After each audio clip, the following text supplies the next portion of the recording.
بسم الله الرحمن الرحيم. على رسول الله الكريم صلى الله عليه وعلى آله وأصحابه أجمعين. رب اشرح لي صدري ويسر لي أمري واحلل عقدة من لساني يفقهوا قولي.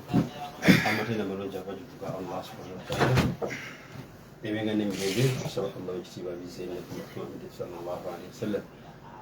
Amanya nitosh Hassan Mongi program ya Fimanya Waislamu tuli mchiro ekyali mu musango mu mwezi ogw'ekitiibwa omwezi ogwa Shawwal ekitegeeza nti kuwatannamalayo sitati tukyabajjukiza paka tunayingira mu mwezi gwa Dhulqaada osigazaayo ennaku bbiri zokka ezitalina lwakusatu nabo kiti wali wadde weerwanako nobeera nga ofiitinga mu abo abasibye mwaka mulamba. Program yaffe tubeera n'omulamwa gwaffe ogw'okumanya ebikwata ku maali y'abasika era nga tuba ne mukadde waffe Sheikh Umar Kasule tutunuulira ensonga nnyingi nnyo era nkakasa yatandika naffe gwe oli wala nnyo mu kumanya ebyobusika osobola n'okugabamu awo akatono ennyo naye nga asobola okugaba kwa siriyasi asobola okugabamu akatono ennyo ng'otuna mu kitabo kyo n'ogaba naye togaba ebya siriyasi tetundaba kuwa ijaaza oba certificate ekkiriza abo tunoonya abakyakola omulimu ogwo. Obwekityo tubebaza betubeera nabo mu programu zino ez'enjawulo. Muganda wange Haji Papa, Haji Swaibu Dembe Distributors, Haji Masroodi.com, Haji Saadi Mugema ne Hajjati namwe najazisa Maka Madina abantu bafuna ndabonakanafu Maka Madina namwe tubebaza tumerabira nti programu za hijja zigenda mu maaso okusobola okugenda mu maaso n'okwewandiisa bagenda mu maaso bagenda kulamba ennyumba ya Allah subhanahu wa ta'ala.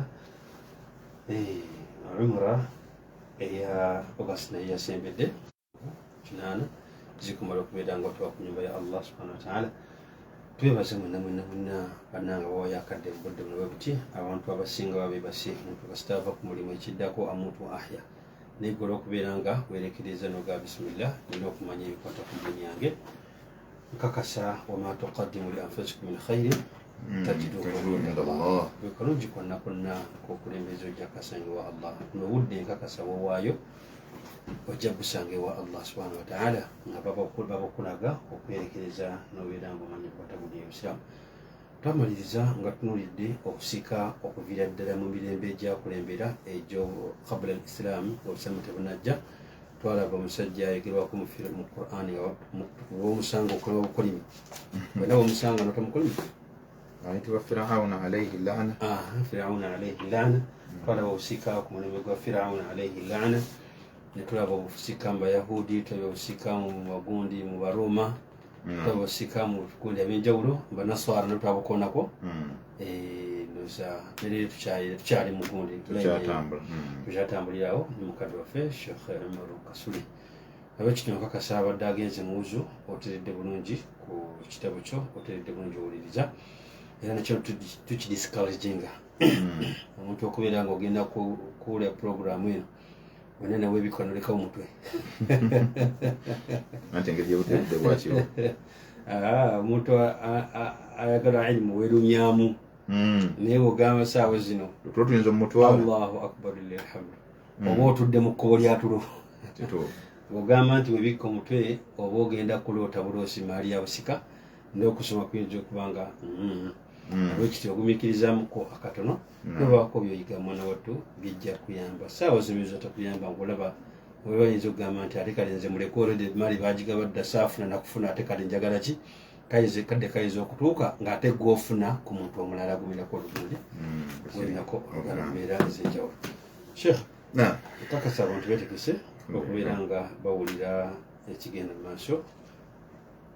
kukyogera tusomera ekipya ku nnaku lwaleero inshaallah. Bismillahi wassalatu wassalamu ala rasulillahi sallallahu alayhi wasallam. اللهم يا رب اشرح لي صدري ويسر لي أمري واحلل عقدة من لساني يفقهوا قولي. أما بعد السلام عليكم ورحمة الله وبركاته. وعليكم السلام. Twebaza Allah subhanahu wa ta'ala nanyini matenda amajjuvu oyo akyakumyenze akuweereza naawe awuliriza yonna gy'osinziira ku 107 katonyeze mwenda Pal FM kwetusinzira okuba nga letukuweereza puroguramu Manya Obusiraamu bwo. Tubebaza mwenna abasala okubeera nti mugambo tuufu manyise okwerekereza obuteebaka nakyo kyengera owenaga nti eriyo olinga agamba nti ebigambo byonna ebisigadde nze ngulumiriza nnyo otulo kasita tujja temubulya bidda kuba program nungi etya oba etya kasitoto tuyingirawo ebisigadde chapter closed naye lyo agamba nti ekintu kyonna nga kyamakulu otulo tulina kudda waki wabbali twaluvanyuma ekyo tubibaza tusaba Allah abawo bulungi n'abo abeebaka tina butusa Allah kubanga era wadde beebase omukutu gwe wali kubasobola okubanga babijja akaseera kali nga bazza engulu inshallah tubaga nti omukutu we guli Islamic Inheritance Consultants in Uganda bw'ogendawo ku YouTube ojja kubanga emisomo mingi nnyo egikwatagana ku irimu gyetuliko olunaku olwaleero ya faraid ojja kubanga obisinkanayo gyebiri biawunillahi tabaraka wa taala biidhni so ekyo nga tukimaliriza kiriza Sheikh Buterev tubeere nga ate era twongera okukubiriza abantu okusoma sebo omusomo gwo ekintu kusoma kiriza ntandike nakyo olw'obukulu bwakyo banaye tubakubiriza byonna gye musinzira okuwulira qul hal yastawi alladhina ya'lamuna walladhina la ya'lamun eyo Qur'an ffe tugisoma Allah ekitiibwa atuga nti abaffe abamanyi n'abatamanyi basobola okwenkanankana tebasobola muyirimu yonna tutandika nene ey'amateeka ag'eddiini etuyigiriza butya bwe tuyinza okusinza Allah butya bwe tumutegeera butya bwe tumwawula butya bwe tugenda okutuuka nga ddala mu butuufu tuli mu bantu abali bagenda okusiimibwa mu maaso ga Allah subhanahu wa ta'ala then oluvannyuma tugobezeeko ebyensi physics n'ebisigadde ne chemistry byonna tubiyige kubanga ddala mu butuufu ababimanyi tebasobola kukola ki kwenkanankana n'abo abatabimanyi tubakubiriza bi'aunillahi wa bi'idhnihi tubeere nga insha Allah tugezaako okulaba nga tutambulira mu layini eyo ey'okumanya nga Allah bw'atukubiriza kubanga kwonna kwa mugaso ekyo nno nga nkitadde wabbali kiriza era nsooke mbagambe nti Al-Hadiya Islamic Primary and Secondary Education Center wetuli awo okubeera nga se buli issomo eryavaayo nerumirirwa omuntu omukulu okubeera nti ateekeddwa okumanya esswala gy'asaala butya bwe bagisaala ekisiibo kyasiiba butya amateeka ky'amatuufu gateekeddwa okugoberera asobole okuba nga afuna empeera z'okusiiba kwe aleme kudda mu bantu baleekaana manyi bantu betu baita okuleekaana okuleekaana kwe kubeera nga oddaawo noyogera ebyanjwanja nga tobikola ki tobimanyi naliko ku paalo one time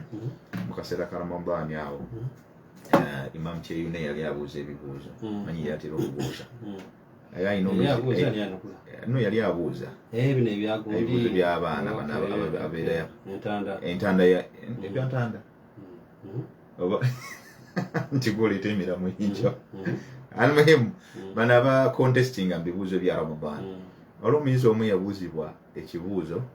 naye ebigambo ne biyitirira kati ku bye nawulira Imaamu ayogera yagamba nti bw'owulira nga ebigambo bingi okunyonyola kungi manya bumanya nti ansanfu kalima wahida basi owulire kasaba kubuuza ansa bwe bakubuuza ekibuuzo kyonna ansa ebeera egi engudata naye kasonyola ate n'owumbirira ate n'okola bwoti alimuhimu ogenda okumaliriza nga oguddeyo kati ekyo tetwagala kubeera bigambo bingi twagala tubeere bigambo biki bigambo bitono ebiriko okumanya kiri byonna kitukibwako ng'omuntu atudde wansi n'akola ki n'asoma tubagala nti nabweru wali ku nabweru community wetuli awo ku kijegere jangu osome obudde waffe obw'olweggulo webuli evening session so nga tenekawempe insha Allah an karib tugenda kuba nga tuggulawo abakulu okujja okubanga era basoma sessions ez'enjawulo ekyo nakwanguyiza abakulu obudde obw'okusoma busobola okubanga insha Allah baringa basobola okubanga basoma kubanguyiza ono abadde kati nno jaahum lan olwaleero abajjudde kakati ekyo bwetwekimaliriza kiriza mbawe ennamba ssebo tutandike ojja kuyita ku nnamba zino offe omanga ku 0703 33 79 98 oba ku 0702 5 8 9 wamu ne 0772 96 16 ezo bw'oziyitako bingi osobola okuba nga obifuna mu services zaffe ez'enjawulo zetukola mirimu gyaffe egy'enjawulo so nga ate ne holiday tubategeeza nti wadde abamu temuleese baana kujja kusoma naye abaana basomye holiday basomye naddala abaana abatasoma ddiini holiday eno abaako nekyeyongera kukikolana n'eddiini kale abaleese babafunyeemu jazakumullahu khair sallallahu abawemu obulungi munna kiriza sheekha tugende ku mulembe gwaffe mutima gwaffe ku mutima gwaffe ogw'olunaku olwaleero omulamwa gwe tuli ku mulamwa ogugamba nti tusoma obusika obwaliwo olubereberye ng'obw'obusiraamu obw'omubaka Muhammad sallallahu alaihi wasallama tebunnaba kulaalikibwa na kulambululirwa wala kulambulirwa ndowooza bwe kiri bulungi. So ekyo kye tuliko olunaku lwaliro nga twakasoma emirembe ndowooza ng'esatu. Omulembe ogwasooka gwali gwa Firawuna alaihi laana, twagulaba. Firawuna buli omu amumanyi okujjako atannazaalibwa. Ne tugamba ng'oggyeko ekyo tujja tulaba omulembe gw'Abayonaani, ad-dawlatu Yunaniya, abasajja Abayonaani. Ne tujja tulaba al-ahdu al-yahudiya, tulaba abasajja Abayahudi n'engoberera yaabwe ku nabbi waffe Musa alaihi salam. Ne tukiraba ng'erwaleero insha Allah kkiriza abo bali mu ahlul kitaabi tugenda kulaba baganda baabwe bannaabwe, era abamu ku Allah bayogerako bayita ba ahlul kitaabi, yani al-yahud wan-nasara, Abayahudi n'Abanaswara. Olwali tugenda kutundira ku bannaffe bayita abaki? Abanaswara, abayitibwa Abanaswara. Be baani? Tugamba nti hum atba'ul masihiyya, babayita Abanaswara oba bayita masihiyya. Ayenda ku mulembe guno bakyaka nnyo, bayatirikira nnyo n'okusinga Abayahudi. Obadde okimanyi ekyo? Abanaswara Abamasihiyya tokimanyi tebayatikiridde nnyo ku mulembe guno? Bakyaliwo ne wano wennyini we tuli yinza okuba nga waliwo abamu ku bo bamasihiyya. So bamasihiyya be baani? Hum atba'u Isa alaihi salam, be bagoberezi ba nabiyullahi Isa alaihi salam. Agento amma almasihiyya, bannaffe bano bamasihi abagoberezi ba Isa omusinza Allah subhanahu wa ta'ala, bagan faqad taghafalat 'ani al-mirathi, bano bo tebeefiirayo ku kikwatagana busika mundu qadim, okuva edda nedda. Bano bo balinga tebafaayo ku kikwatagana busika, nga bitibalya tebitwala nga nsonga mu mateeka gonna ge bali bagoberera, ebyo tebyalimu. Faqad taghafalat 'ani al-mirathi wa lam yarid dhikrun wala isharatun, tewaliiwo kyali kyogeddwako, kubanga kubali bannaffe twalabayo ebyayogere ebyenjawulo. Emma dhikrun, nti waliwo okwogera kwonna okuva eri oyo afudde oba agenda okufa n'agamba nti omwana gundi akolanga bw'ati, tekyaliwo. Wala isharatun, wadde okugamba nti waliwo akabonero konna akaali kalaga nti abantu bano baalinga balaza, ng'omuntu bw'akola bw'ati kiba kitegeeza ono gw'alonze, kiba kitegeeza ono gw'afudde ng'ow'enkizo. Tebyaliwo. Almuhimu tulesinga nti obusika newankubadde nga bwatambuliranga mu layini ezitali ki nungi, ontegera bulungi, oba bwakolanga mu nkola etali ya buvunaanyizibwa eyinza okuba ng'esiimisa omuntu mu maaso gaani ow'ekitiibwa Allah subhanahu wa ta'ala. Suma kanu taratan, katonda bano munnange ebiseera ebimu baalinga beewola. Kyobola n'olwali waliwo okwewola. Osanga muganda omukwano gw'omunaswala naga nti kati ekyo twatyewola ku basiraamu tokawuliranga kaabo.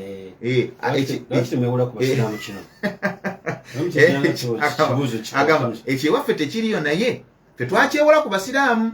ate si basiraamu bokka bewolako, si bokka. Eroga nti kati ekyo waliwo bannaffe bali eri, wadde ab'ebyobuwangwa waliwo gwe nali nayiko mu meeting, n'agamba nti ffe kyewaffe tetukirina, ffe kati tetuvumirira n'ennono, tulina gye tujjayo.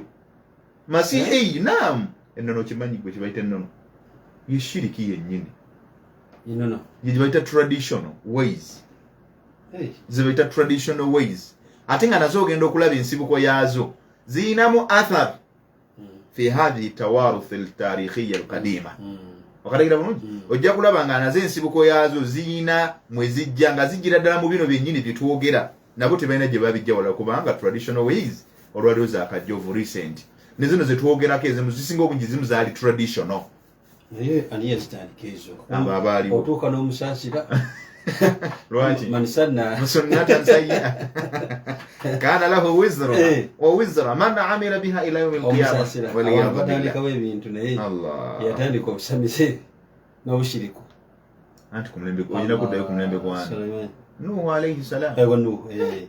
kuddayo ku mulembe gwa Nuhu. Kati man badaha fi zamani hadha kam qurun marra ila yawmina hadha, eminene meke giyise okulunaku olwaleero. Waliyadhu billah, Allah tusabatuwe tukole emirimu emirungi ya rabbi. Tayyib, so tuvuddeyo obutuvaayo tugati bano bannaffe bagamba kanu taratan yarithuna au yani yattabi'una au yuwarithuna ala tariqati al-yahudiyya. balinga oluusi bo bagoberera nga bagamba nti kakati ffe tugenda kugoberera baki tugenda katukozesa enkozesa y'abannaffe abayahudi kubanga era tulinamu akalandira bali ba Musa bano ba Isa bano bali ba Luganda kati katugoberere ani bano taratan yarithuna ala tariqati al-yahudiyya balinga oluusi ebiseera ebimu nga bagoberera biribiri bye twalaba ku mulundi guli ogwago si bye kulaba bye twasembayo kulaba nga bibagoberera mukwano gwa Sheikh Idris Kawita Iwakin masha Allah barakallahu fikum Allah mtukuminde soja fali amin ya rabbi amin nagamba ekyo ate olulala nagamba ghayra dhalika kyava gamba wataratan an tariqati ar-rumaniyya aw ar-ruman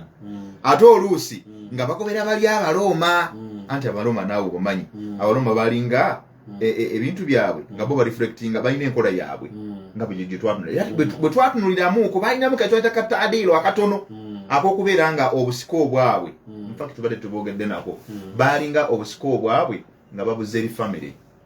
ke kalungi ke bakola naye ate mukola akalungi ako ate mbeeramu era obulyaza amaanya obutali bwenkanya idhan twatunulira Firauna netunulira abayonani netunulira abaloma netunulira n'abayahudi abusima mirundi enakati olwayo tuba tutunulira bannaffe ab'omulundi ogwokutaano be bayitibwa abaki abanaswara abagoberezi ba Isa alayhi salam tayyib then oluvannyuma lw'ensonga eyo wataratan era oluusi kanu yattabi'una shara'i al-ukhra fi at-tawrith balinga balina ate amateeka amalala oluusi ge bakola ki ge bagoberera ensonga eno njagala tugigaziyeemuuko nga tuvuddeko wano kkiriza bano bannaffe be tunuulidde abanaswara ojja kwesanga enkola yaabwe eno eva luddawa be bayita abanaswara olwaliwo tulina kibagamba ekyambo kye bayita christianity waliwo kiwuliddeko sheikh kye bayita christianity waliwo kiwuliddeko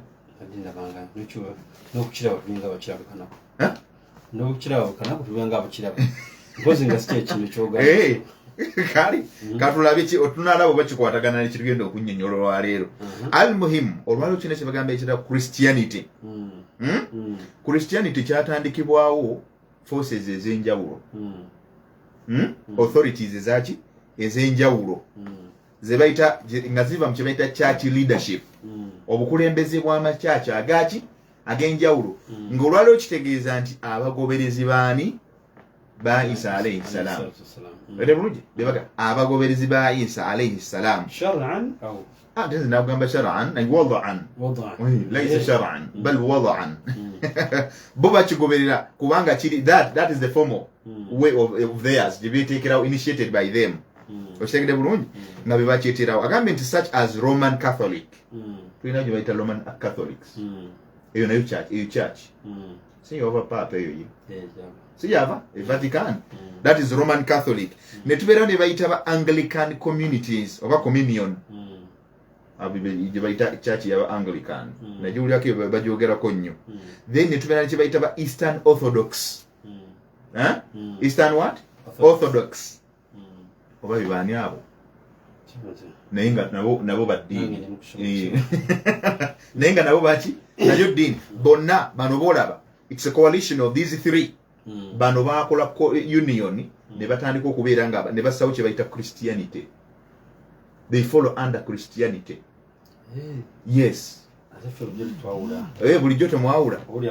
nti ze ndi Christian oli ali wagamba nti ndi Christian eyo teba ddiini naye bo abakirimu baawula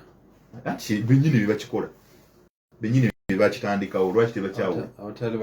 obadde tokimanyi wano tetwayinawo recently tubaddewo ne owekitiibwa Sepirian Kizito Lwanga ne tubeerawo ne owekitiibwa Bishop Lwanga omulala waladdewo Lwanga ne Sepirian Kizito Lwanga banjawulo basajja bakulu abo babiri babaddewo kaawo emabegaawo bonna badde bakulembeze ba ddiini okategedde bulungi